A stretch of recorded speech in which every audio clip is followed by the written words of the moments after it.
it was like to the point where I was, you know, staying in drug houses, I was in trap houses, I was with all, you know, everyone else that was doing drugs, like, you know, people you see on the side of the road, people that you wouldn't talk to normally every day because they look so rough, but that was me, that was my life. I was one of those people then.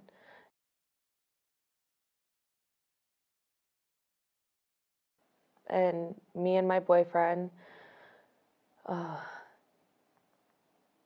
me and my boyfriend were using together for a little while. He got clean. He was doing really well. I wasn't. I took off on him. I was doing my thing back down in Detroit again.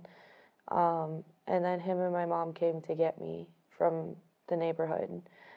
And they took me to my aunt's house. I got clean.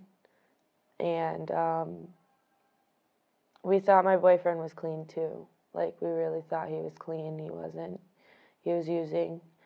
And I guess this one time he got some bad shit. He got some bad stuff. And I got the phone call the next day that he was dead.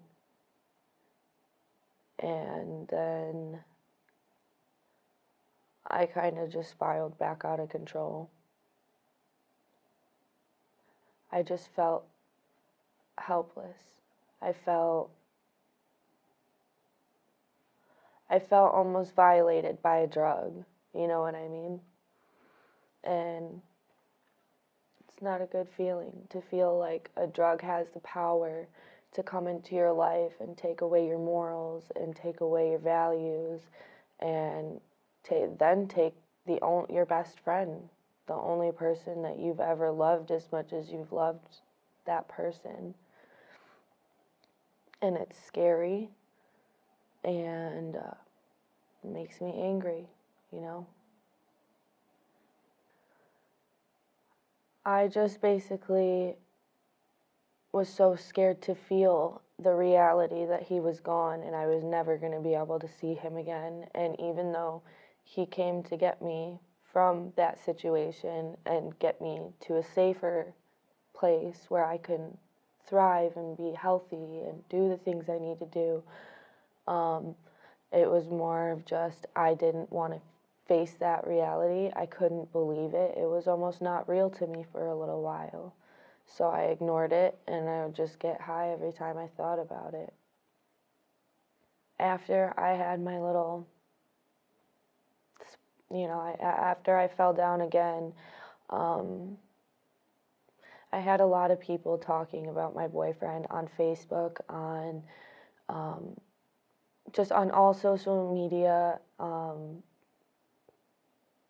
I just seen a lot of stuff about him, and I know his family, and I talked to his grandma, and I talked to his mom, and they all said, you know, they don't want me going down that path, and he wouldn't have wanted that for me.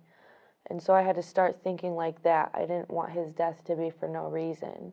He died wanting me to be clean. He died wanting me to be safe. And so the reason why I came back is because I have a 4-month-old brother at home. I have my mom, and I have my sister and my brothers to think about. So I wanted to be clean. I wanted to be sober, especially my dad. I lost my dad when I was 12.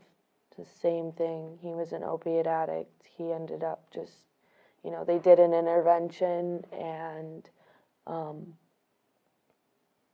it didn't go so well. He ended up taking his life that day. So I just want to show my family and the younger people in my family there's a way out. There's a safe, healthy way out of this. You don't have to lose your life to it. My hopes for my treatment and recovery are that I can maintain a sober life, and I hope that I take all the coping skills that I learned here and apply them to my everyday life. I hope that when I leave here, I'm more of a functioning woman than I was before. And I hope that I can hold up to that, like I can stick with that.